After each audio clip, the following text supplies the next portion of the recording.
The Department of Justice says that Boeing has violated a non-prosecution deal that they gave them years ago because the company had refused to make any changes to help save lives.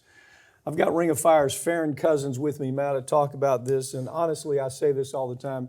You are, without a doubt, one of the best progressive commentators in this business. I watch your stuff all the time. It's just you nail it. And what's interesting to me is you nailed this story before it ever developed. Let's talk about the story. Yeah, so about 5 years ago is when Boeing started to see all of these problems with the 737 MAX. You had two massive disasters that led to more than almost 400 people dying.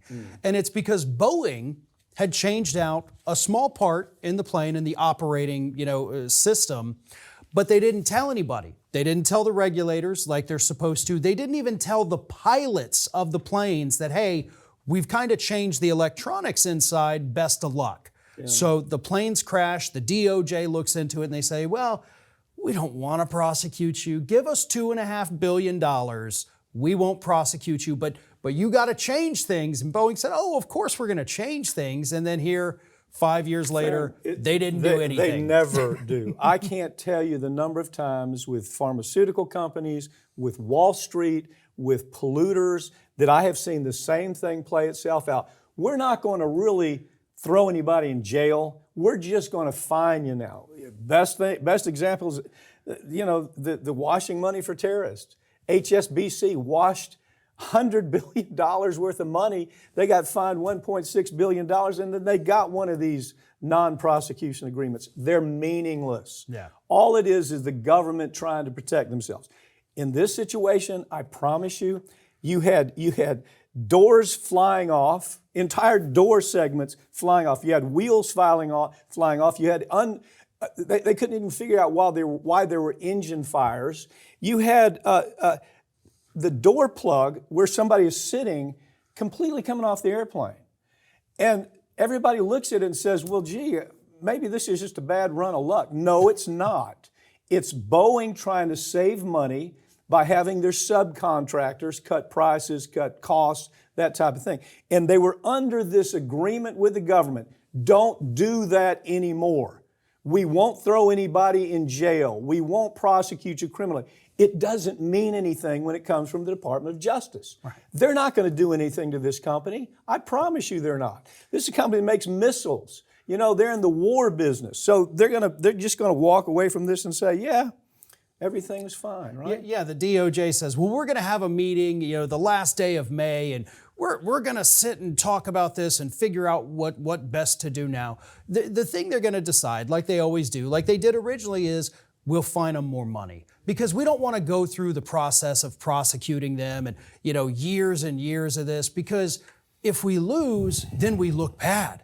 Oh, that could hurt my career when I leave the DOJ. I don't want to prosecute a company I may have to represent in court 5 years from now.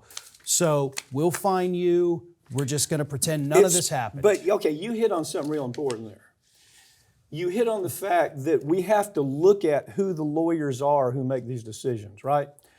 There are lawyers that are career lawyers, for one. They're with the DOJ forever. They're never going to lose their job. So they don't have to work. They don't really have to reach out and work all that hard. And then you have the lawyers who are looking for the jobs when they get finished with the DOJ. So they'd like to be able to say, we gave you a pass. Remember the pass we gave you 3 years ago?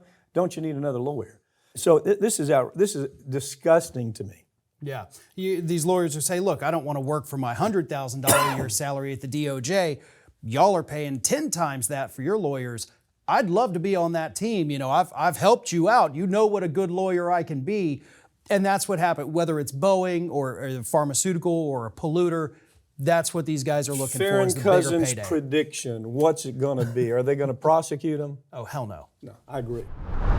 Ring of Fire founder and host of America's Lawyer, Mike Papantonio, has a new book, came out this week, called Suspicious Activity.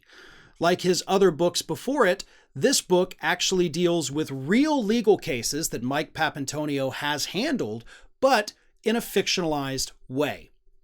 The book, follows the character of Nick Dichotomous that Papantonio first introduced in his book Law and Disorder, and it carries on the story that began in Law and Disorder through Law and Vengeance, Law and Addiction, Inhuman Trafficking, and now Suspicious Activity.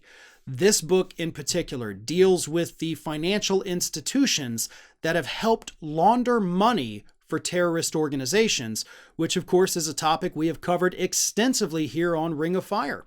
So, if you're a follower of Mike Papantonio's books, or if this is your first one, you can get your copy of Suspicious Activity now.